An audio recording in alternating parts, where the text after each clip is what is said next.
Hey guys, this is Brad. Just wanted to take a second to talk to you guys about the KelTec PF9. I'm not really a handgun enthusiast. My main purposes for owning any handgun is going to be self-defense. I like rifles, but handgun is just a handgun to me. I'm not a big 1911 freak or something like so many people out there. But I saw this gun and I thought it was pretty cool. So I'll show you how they come. You start with this nice little hard case. It's nothing fancy. It's just kind of cheap, but it does the job. When you open up, this is pretty much what you're going to get. You're going to have a magazine, which of course it's not going to come with any rounds, but you'll come with your weapon. And this is available in several grip colors. And this is not the frame of the gun. The frame is actually internal. The grip can be swapped for other colors after you've bought the weapon. This is actually the frame, which is marked with the serial number. But the grip is all polymer. This thing is very, very light, even fully loaded. This thing only weighs maybe 17 ounces. Very, very light weapon.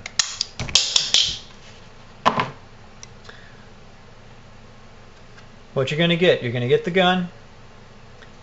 You're going to get one magazine.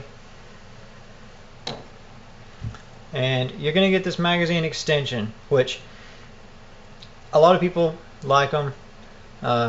They say maybe it helps for a larger grip, for a larger hand person, to just have a little bit more to latch onto. But let me tell you, I've got some tiny hands. These are some girl-sized hands. So I'm a small frame guy, and I tried this out, and it looks cool, but I don't like it at all. It's just not ergonomic. I mean, you can see I've got a very small hand, and I can only get 2 fingers on this grip, and I would much rather have my pinky underneath the bottom of the grip than fighting against an extra piece that just doesn't really fit the natural flow of my hand. It just gets in the way. So you guys can try that out like you want. I don't like it. I like it with the flat magazine bottom. It just works better for me. And I like the gun. It's not something that you're going to go out and shoot for fun. It's a very, very snappy recoil. Some people don't really have a problem with it. For some people, especially smaller frame people, it's going to pop. It's going to nose up. But it's nothing that is not unmanageable. I've heard a lot of people complain about the long trigger pull, but for a gun that has no safety, that's the safety mechanism. Some people talk, you're going to need a good bit of practice pulling back and knowing when you're actually going to actuate the trigger, which is right about there. Yes, it is a long way, but it's not that bad.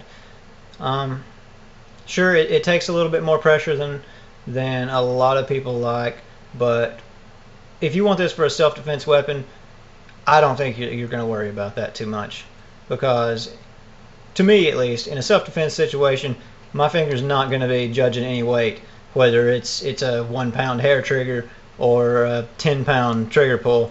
You're just going to pop that trigger and it's going to do its job. This tool is going to go bang, and it's going to do what it's meant to do. A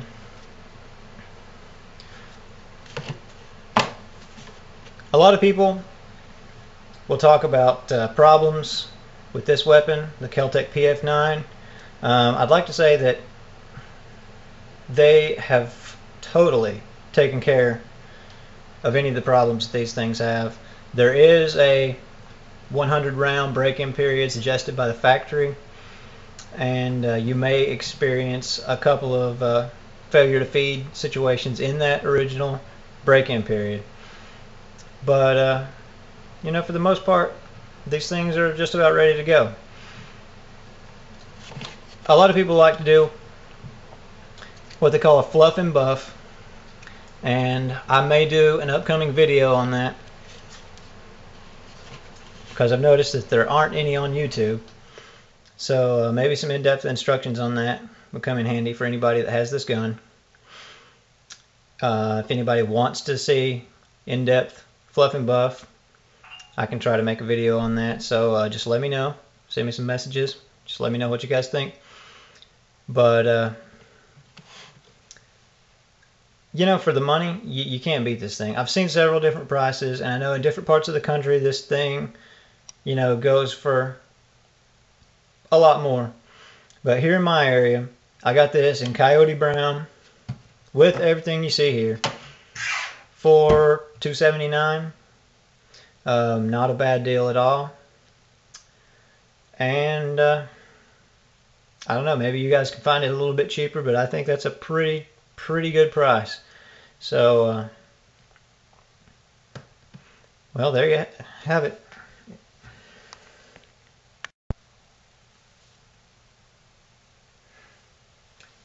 So anyway, I think it's a good deal, but that's my opinion, and I'm by no means an expert. Like I say, handguns, not really my thing, but as far as an EDC for a small framed guy, this is very much a skinny man's EDC.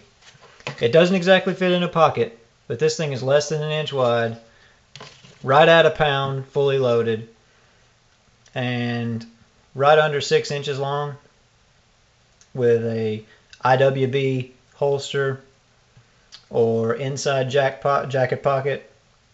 You know, this thing is invisible. So I think it's a good choice.